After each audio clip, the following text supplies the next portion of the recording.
In this world of fleeting materiality, where possessions and wealth seem to promise happiness, we often forget the truth that has echoed throughout time. We are not what we own. Our worth, our essence, cannot be measured by the accumulation of objects or the status we project.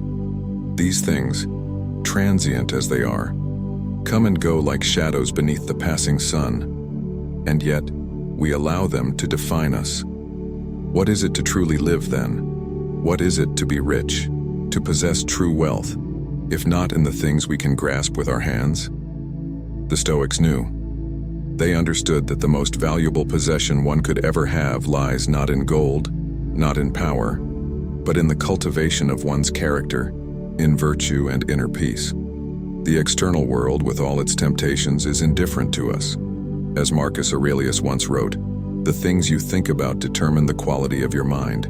Your soul takes on the color of your thoughts." Wealth, then, is a condition of the soul, not the coin purse. When we cling to the external, to possessions, status, approval, we surrender the only true control we have, our response to life.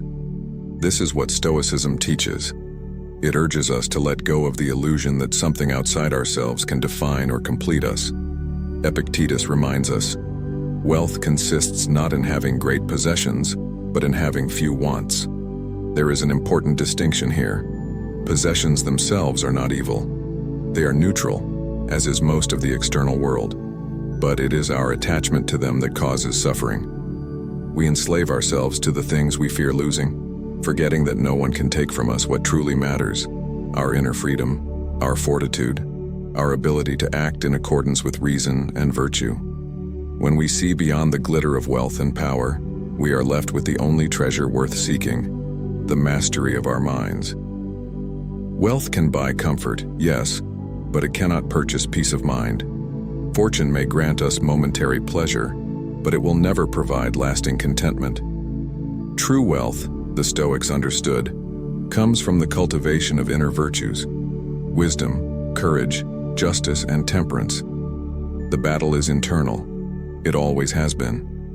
The struggle to overcome the pull of destructive emotions, envy, greed, pride, is a fight not for the weak of will.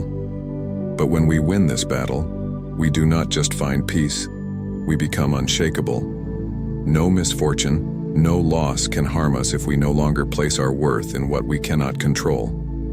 Seneca, another great Stoic philosopher, said it plainly: "It is not the man who has too little, but the man who craves more, that is poor." Here, we touch on a vital truth.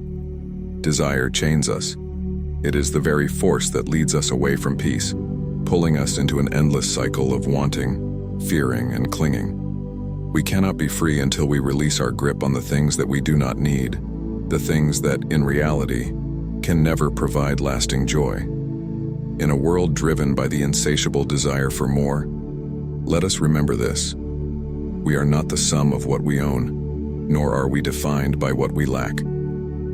Real freedom, real strength, comes from cultivating an indifference to external circumstances. As Marcus Aurelius reflected, "You have power over your mind, not outside events. Realize this and you will find strength." We must focus on what we can control. And what can we control? Our thoughts, our actions, our responses to the inevitable ups and downs of life. This, the Stoics knew, was the secret to living a life of peace. We have the power to master our inner world. We have the power to live with dignity, regardless of what happens around us. In the quiet spaces of our mind, in the choices we make each day, lies the opportunity to live with true wealth, wealth that no thief can steal, no market crash can diminish, and no king can grant. This is the wealth of virtue, the wealth of wisdom. We do not need more. In fact, we need less. We need to strip away the distractions and focus on the things that truly matter. It is not the external world that defines us, but our ability to navigate it with grace, composure, and fortitude. Man is not worried by real problems so much as by his imagined anxieties about real problems, wrote Epictetus. And therein lies the truth. The world can burn around us, Fortune can give and take, but if we have cultivated strength within, nothing can truly harm us. We are rich, not in what we possess, but in who we are. And that is something no circumstance, no misfortune can ever change. So let us step forward, not seeking wealth in the world's offerings, but in the cultivation of our own minds. Let us strive, not for possessions, but for peace. Let us conquer not kingdoms, but ourselves. And in that conquest, we shall find what we've always been looking for. True wealth, true peace, true freedom. We are already rich. We only need to realize it.